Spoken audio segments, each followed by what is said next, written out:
8 de la mañana, 2 minutos. Gracias por continuar con nosotros. Les damos la bienvenida a Hablemos Temprano.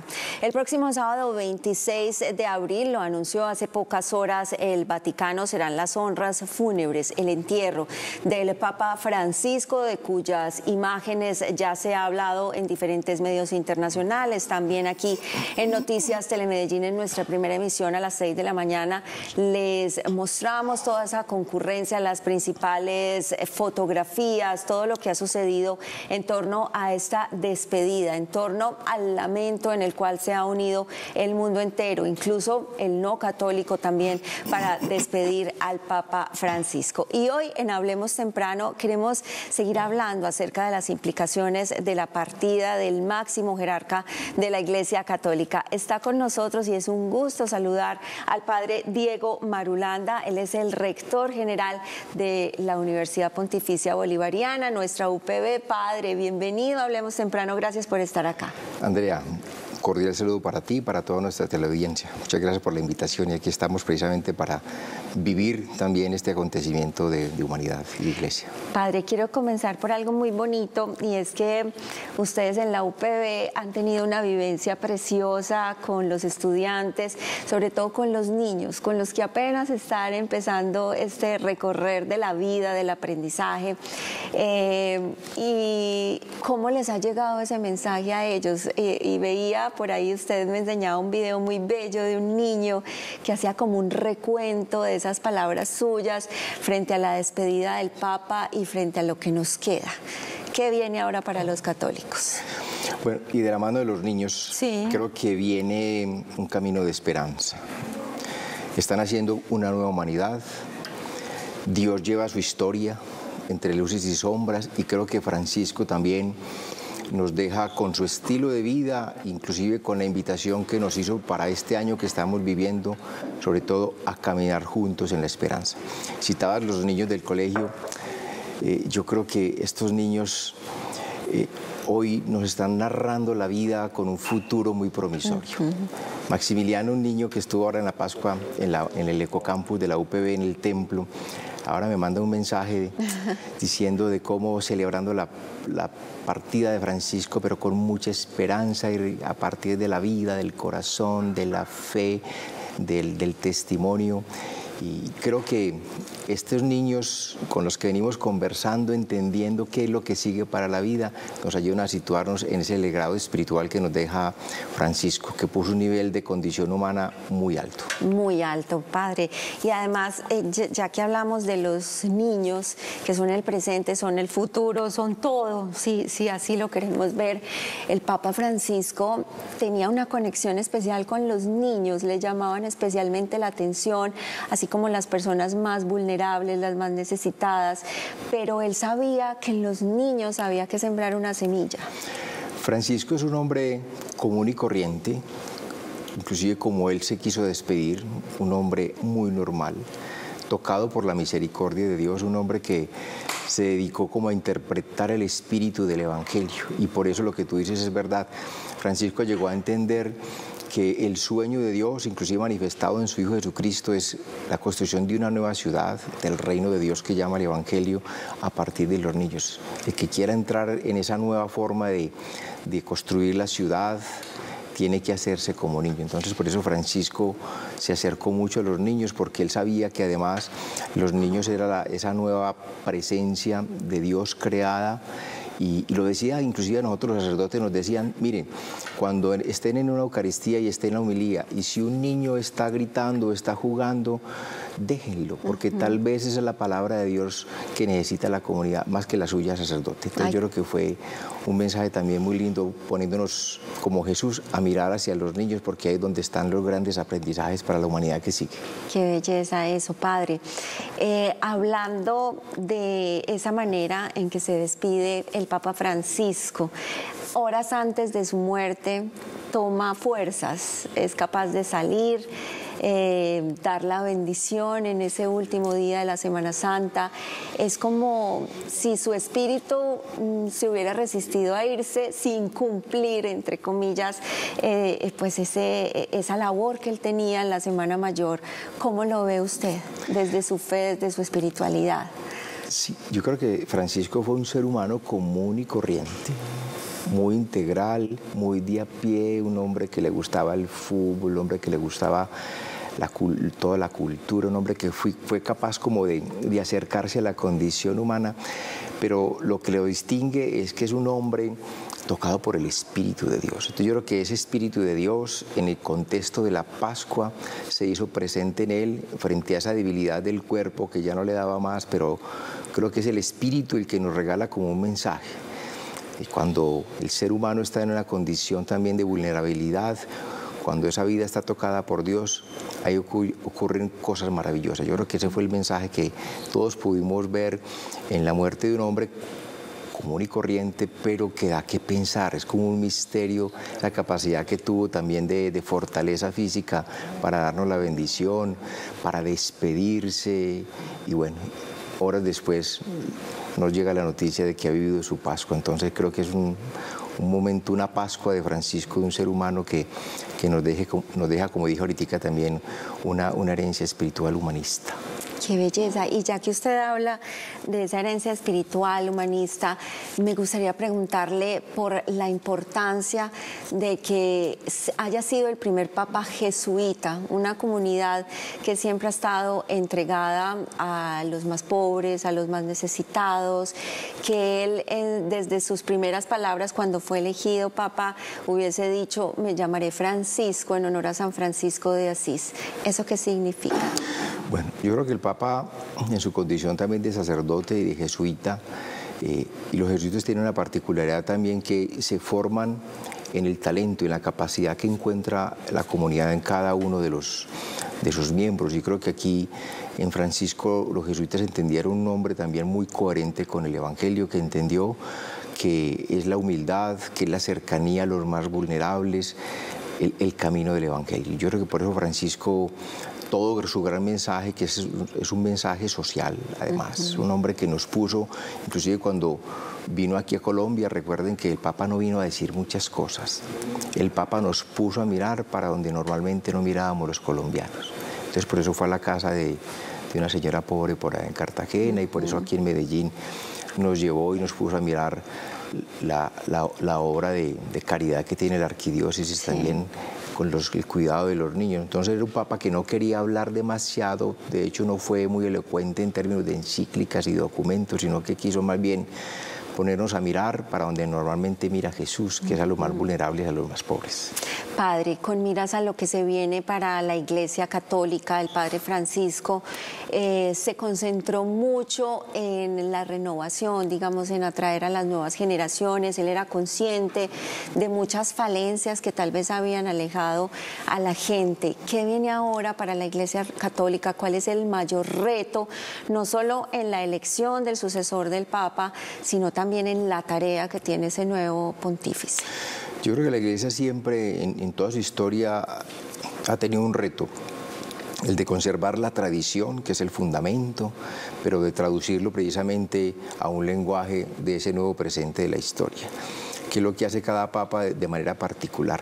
Yo estaba pensando ahora en la oración que lo que sigue es lo que nos dictará y nos regalará el Espíritu Santo. Yo creo que ahora no podríamos entrar en especulaciones, porque la Iglesia ya se prepara también en oración, no solamente para despedir a Francisco, sino también para que el Espíritu nos regale ese hombre de fe que necesita hoy la Iglesia y el mundo también para seguir haciendo este camino de esperanza. Pero mire, Andrea, yo me ponía a pensar cómo el Espíritu Santo tiene para cada momento unos regalos. Juan Pablo II, un filósofo con capacidad inclusive también de esa transformación política, por decirlo así, era un papa para ver. Sí. Francisco fue el teólogo, un papa que dedicó a poner el fundamento de la verdad, era un papa para escuchar. Francisco es el humanista, el hombre de la comunidad, de la Iglesia, de la apertura, de abrazar a toda la humanidad, y era un papa que todos queríamos como tocar. Ahora la pregunta, le damos que era el Espíritu Santo, ¿qué papa nos va a regalar? Ya tuvimos uno para ver, uno para escuchar y otro para tocar, y con plena seguridad el Espíritu Santo se va a lucir. El Espíritu Santo siempre se luce. Se luce.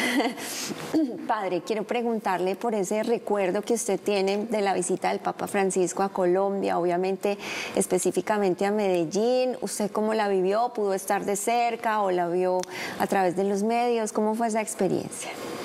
Bueno, particularmente tiene la oportunidad de vivir muchas experiencias con estos últimos papas y con Francisco. Ahora la pregunta que me haces, me marcó mucho la experiencia que tuvimos allí en lo que llamábamos antes la Plaza de Toros, ahora la Plaza de Eventos. Sí.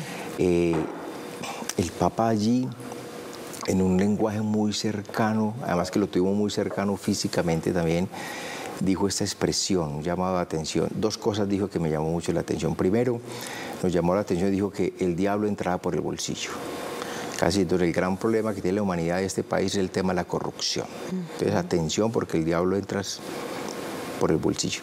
Pero además nos dijo una frase muy bella, diciendo a esta ciudad, si hubiese solamente una persona en esta ciudad, ya vale la pena esta ciudad. O sea, un solo ser humano tiene el valor de la totalidad de todos. Me parece que fueron dos mensajes que a mí me marcaron ese momento de la cercanía de Francisco aquí en Medellín.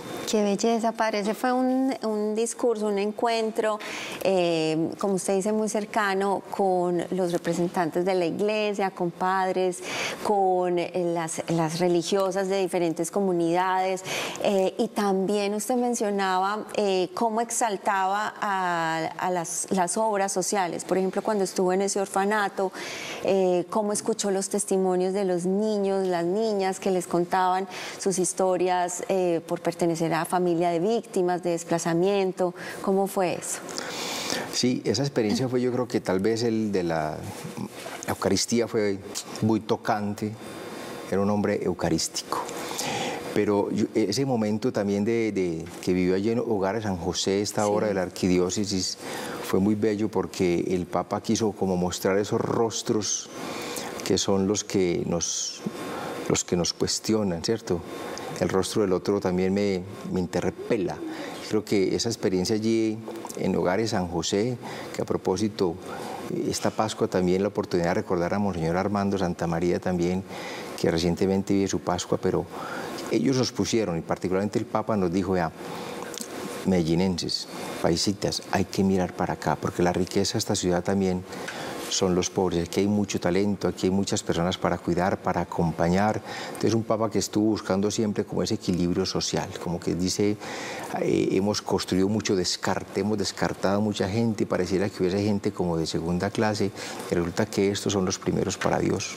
El pobre y el vulnerable es el que primerea en el Evangelio, como nos enseñó ese nuevo verbo, a primerear. Hoy aprendimos ese verbo. Sí. Ahorita usted nos enseña otro verbo que le enseñaron a usted los niños de preescolar de la UPB. Ahorita hablamos de eso, padre.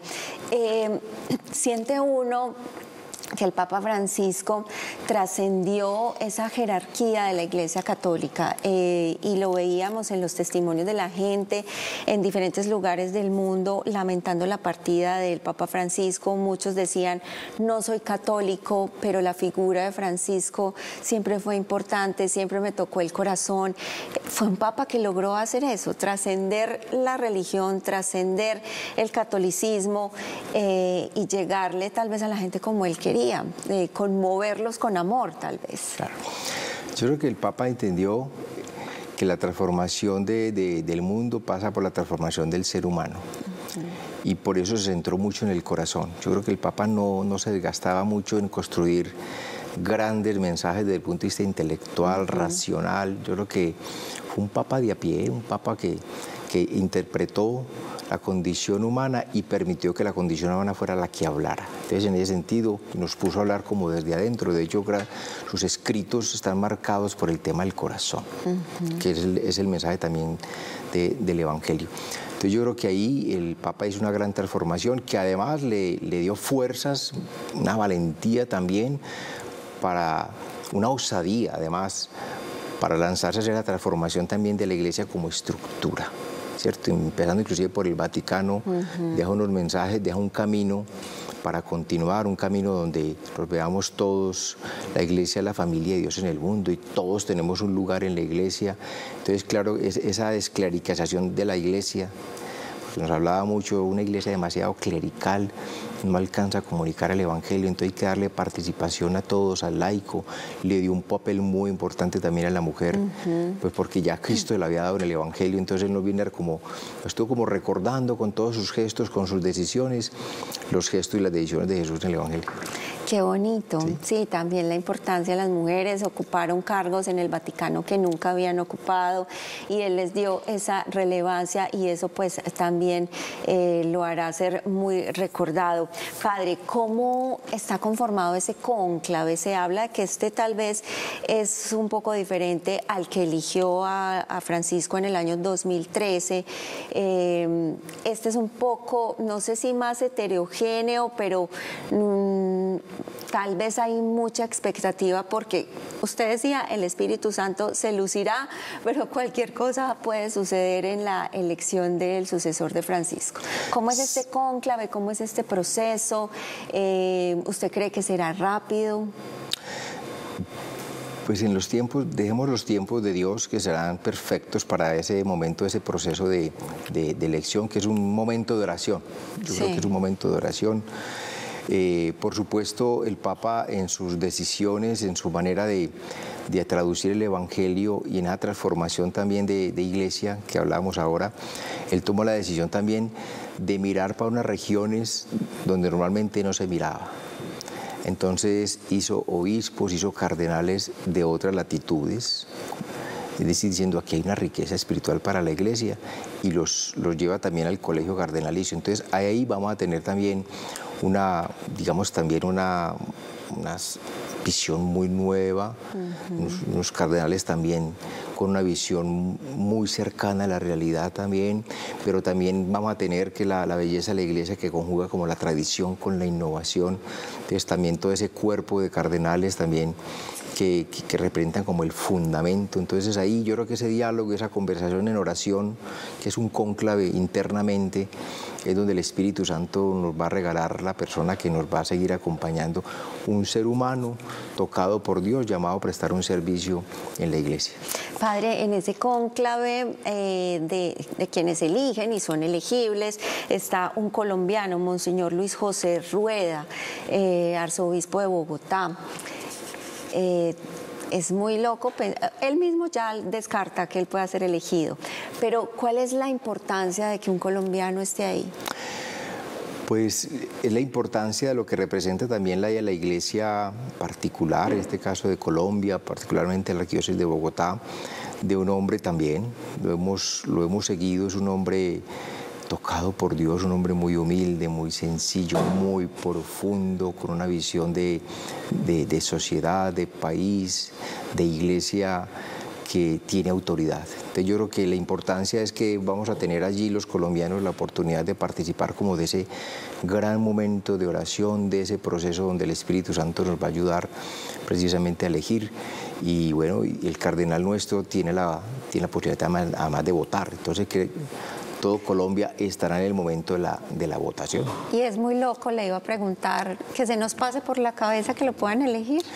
El Espíritu Santo es de unas locuras y de unas inspiraciones, de unas decisiones que cualquier cosa podemos esperar del Espíritu Santo. Padre, ya que menciona usted a Monseñor Rueda, vale la pena que la gente también conozca ese testimonio de vida, como usted lo dice, un hombre muy humilde, nacido en San Gil, Santander, que incluso comenzó trabajando con el papá en construcción y que ha tenido un recorrido muy bonito. Después se fue a estudiar teología a Roma y pues de ahí todo ese recorrido. También es un testimonio de vida muy bello el de Monseñor Rueda. Sí, yo creo que su vida viene narrando realmente como esa historia de salvación que Dios viene haciendo en él, también muy marcado por la humildad. Yo creo que ahí donde, yo creo que como humanidad entendemos que es la humildad, la sencillez la que hace brillar como las demás cualidades. Yo creo que nuestro cardenal es un hombre muy coherente, un hombre prudente, un hombre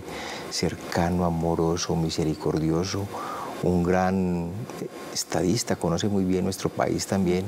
Entonces es una vida digna también de conocer, porque creo que se cumple lo que dice Jesús en el Evangelio cuando le ora al Padre: te doy gracias, Padre, porque las grandes cosas te las has revelado a un valor grande y por eso no la gente sencilla. Entonces vamos viendo cómo eso va marcando mucho la iglesia, que es el gran mensaje de Francisco. Nos deja un camino, precisamente, inclusive yo diría unos elementos para ese perfil del líder en cualquier sector.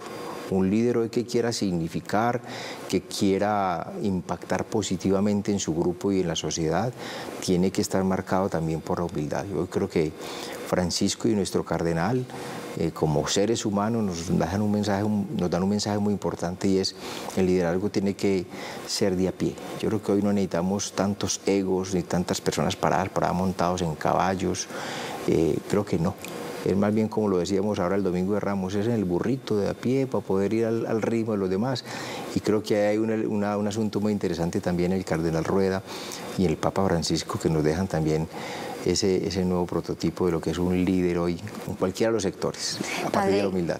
¿Usted cree que en la Iglesia Católica ha faltado humildad en otros estamentos, en muchos niveles? ¿Ha faltado y falta humildad? Yo creo que vimos en Francisco precisamente, y lo vimos muy fuerte, y momentos muy furiosos, porque se encontró también con una estructura donde se expresaba esa condición un poco también elevada del servicio, de los cargos. Por eso de alguna manera también resignificó lo que significaba, lo que es decirle a otro monseñor.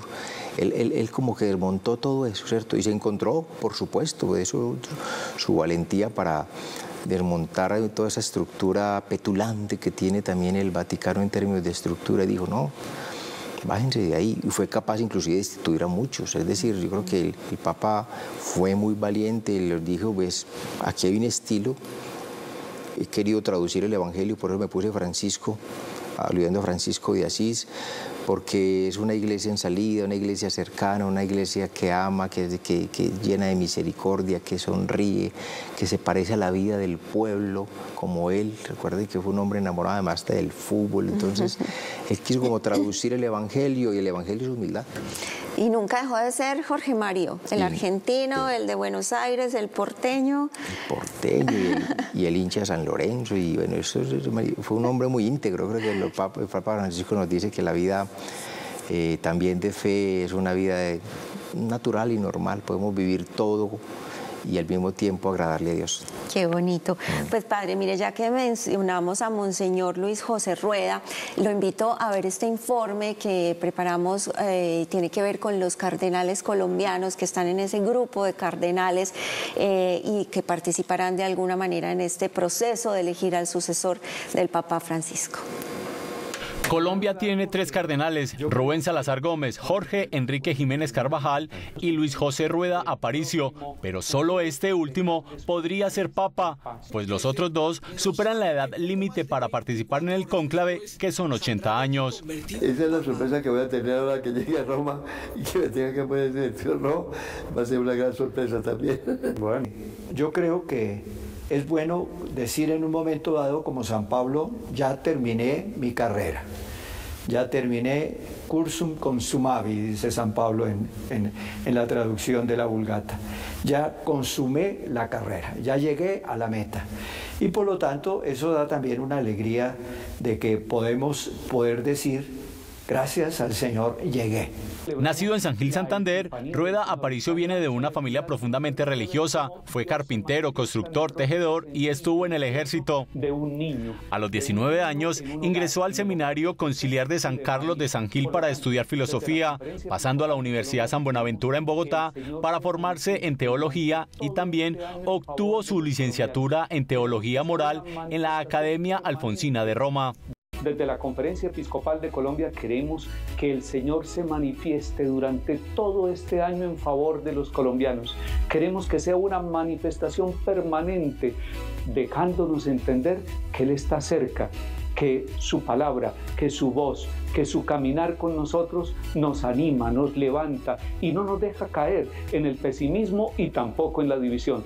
Fue ordenado sacerdote en 1989 y en 2012 el Papa Benedicto XVI lo designó obispo de Montelíbano, Córdoba, y en 2018 lo nombró arzobispo de Popayán. En 2020 fue designado arzobispo de Bogotá. Cuenta con un perfil que lo hace destacar en el cónclave. Es afín al pensamiento del Papa Francisco.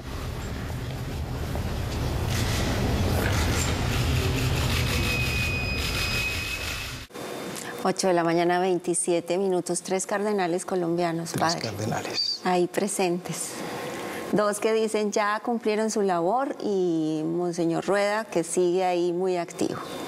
Sí, bueno, ahí estamos presentes. Yo creo que lo más bonito es entender que pertenecemos a una iglesia que es universal, que se explicita también como en la particularidad, pero creo que ahora lo más importante, pues, para quienes tenemos la oportunidad de vivir el Evangelio en esta experiencia católica, es un llamado para que nos pongamos en oración y le pidamos al Espíritu que nos regale un hombre profundamente humano, muy humilde, que nos ayude a seguir entendiendo que juntos podemos alcanzar una calidad de vida, un mundo más justo, más equitativo, más solidario, más incluyente, que creo que es el mensaje del Evangelio. Padre, escuché esto tan bonito del testimonio, del testamento del Papa Francisco, que lo escribió en junio de 2022. Ahí él dice cómo deben ser sus funerales, cómo quiere ser su despedida, pero esto tan bello que expresa, comillas, que el Señor dé una merecida recompensa a quienes me han amado y seguirán rezando por mí. El sufrimiento que se hizo presente en la última parte de mi vida lo ofrecí al Señor por la paz mundial y la fraternidad entre los pueblos. Era un papa que cada día de su vida lo dedicó a pedir por la paz mundial. Incluso supimos que todos los días llamaba a Gaza para saber cómo estaba la situación con la minoría católica que estaba todavía allí presente. Un papa que de verdad se conmovía y le dolía al mundo y la situación. Yo creo que el Papa nos deja un gran mensaje, y el camino para la paz es la fraternidad. Por eso nos escribió una encíclica, la Fratelli Tutti, donde nos recordó que no solamente hay que cuidar la casa común, Laudato Si, sino que lo más importante es que nos cuidemos a partir de la fraternidad. Que cualquier persona, todos somos hijos de Dios, que no importa la religión, la geografía, las condiciones donde esté el otro, siempre el otro me pertenece y es un camino para salvarme. Entonces, el Papa nos deja un camino muy claro. El camino de la paz se construye a partir de ver siempre al otro como un hermano, que es precisamente como una traducción, uno diría en términos como el alma más. Creo que como Francisco como que escurrió pues el trapito de la cocina y lo que dice, de lo que sale el Evangelio es la fraternidad. Ay, ¿qué es eso tan chévere, padre? Sí. Para contarlo de esa manera tan cercana a la gente. Padre, ¿cuál sería el mensaje que usted, como sacerdote, quisiera enviarle a la gente? Si va, aparte, pues habrá celebraciones aquí en la arquidiócesis de despedida a Francisco, pero igual muchas personas desde ayer llenaron las iglesias, las capillas, orando por el Papa Francisco, y esa era su petición desde el primer día: oren por mí. ¿Usted qué les dice como mensaje y como ese legado que debemos vivir del Papa Francisco? Porque no fue un papa de encíclicas, como usted lo decía, fue un papa de vivir ese amor por el prójimo. Sí. El gran mensaje que también Francisco nos dejó es poder entender que la naturaleza es el Evangelio, un Evangelio que se renueva todos los días. Entonces también la invitación a contemplar en la naturaleza, sobre todo una disposición de cuidarla, porque él nos dejó también una ruta muy bien marcada, casi que fue inspirador de todas esas políticas mundiales con relación al cuidado de la casa común. Yo creo que también la oportunidad de conectarnos con Francisco de forma agradecida, como lo hizo Francisco de Asís, que es el santo de la naturaleza, que aprendamos también a contemplar y agradecer tanta belleza que Dios revela a partir de la naturaleza. Hay que hacer más oración contemplativa, mirando una flor, mirando un árbol, contemplando la nube, el sol, las montañas y el mar, porque ahí donde Dios revela también tanta belleza, que fue donde el Papa se encontró y nos dejó ese legado para que continuáramos haciendo el currículum de la belleza. Ay, qué belleza, padre. Diego Marulanda, rector general de la Universidad Pontificia Bolivariana. ¿Cómo está la UPB, nuestra universidad? No, muy bien, Andrea. Yo creo que está en un momento también para crear nuevas capacidades. Los momentos de crisis, como siempre ha pasado, la educación siempre ha pasado por momentos. Hoy la universidad está muy bien dispuesta, muy agradecida con estos 88 años de significado para el desarrollo de este país, y estamos creando esas nuevas capacidades, dándole oportunidades a los jóvenes para que transite también por técnicas y tecnológicas, por estos cursos cortos, pero además motivándolos para que los jóvenes de hoy, esta nueva inteligencia, entiendan que el mundo del desarrollo necesita también esa fundamentación disciplinaria e investigativa. Entonces hay una gran esperanza. La invito como egresada para que vaya a su UPB y va a encontrar de verdad una universidad muy alegre. Los muchachos todos allá en el campus, todos muy felices, y creo que ese es el camino, la esperanza, y acompañarnos unos a otros. Educar es acompañar.